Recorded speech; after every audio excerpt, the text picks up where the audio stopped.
between arrogance and confidence. And I think we are supposed to be confident women of God. I think we're supposed to be strong and smart and bold. And you will always have detractors. There will always be people who are jealous of your success because they haven't found their assignment. If somebody isn't for you and cheering you on and behind you, they're going to find something wrong with you and say that you're bossy or arrogant or you're a snob or whatever it is. You will always have detractors, especially I think the higher you go or the more successful you get in our society. You know, you see how many people are here. Well, how many people are in this metropolitan area? I mean, there are millions of people in this area, but this is a remnant of God's women here in this group. So when we go out from here today and you go out and you begin to start your businesses and build and succeed and you become leaders, there are going to be people who you know, they're going to be jealous and they're going to think that, oh, it should be them or they should have been picked. But when you have the light of Christ in you and you have peace and you have joy, you can be confident. And you will attract people. You don't have to even proselytize. It's like my teacher over here, Barb. She wasn't proselytizing, but I knew there was something in her that I wanted. And so when you're confident in the Lord and you are a carrier of His peace and joy and you have His will manifesting in your life and you have His kingdom of righteousness and peace and joy. And when I say righteousness, here's the Rhonda paraphrase. Right living, right choices, right relationships. When you have rightness in your life, people will be attracted to it and there will be those who don't want it and they're repelled by it. Let them go. Okay, and for our final question, and sorry if I didn't get to yours, when you begin to acquire wealth, how do you discipline yourself into giving?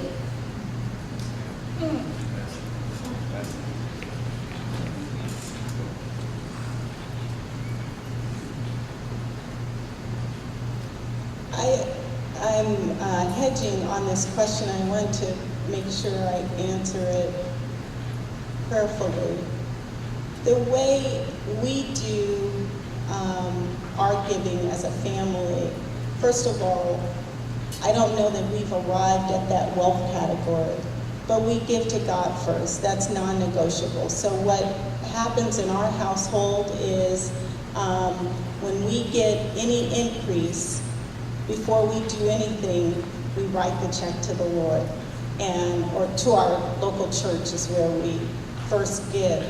And what my husband does, he's done this for years and years, is as soon as payday comes, if he knows there's grocery shopping that needs to be done, he'll send me a note or call me, honey, did you write the tithe check?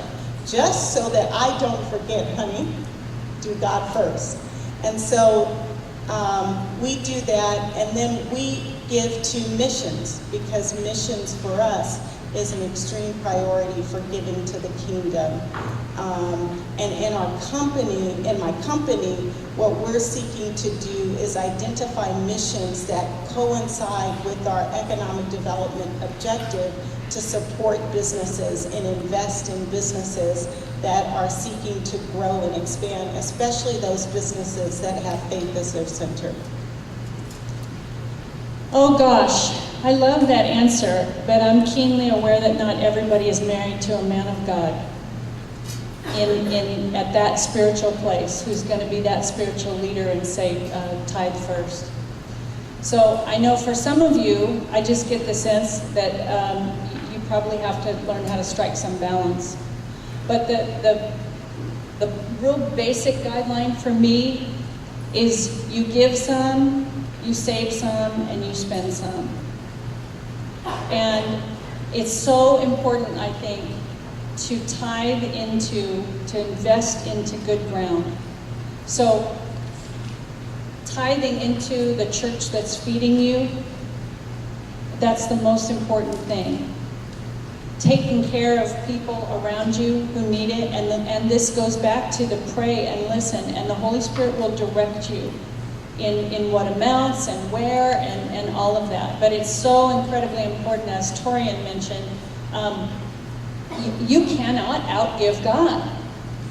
When you invest in the kingdom, and whatever that looks like, and it should start with your local church, but when you invest in growing the kingdom, oh my goodness, hold on, buckle up, because God will take you on a ride, because that tells him in a way that nothing else can, that you trust that he will provide for you. So if you're married to that unsaved husband, if you're married to somebody who wants to fight you on that tithe check, you just draw your line in the sand and you give it to God and say, okay, God, I'm going to do what you've asked me to do, and I am counting on you to take care of this man. Okay. Look, I start preaching. I can't help it. Well,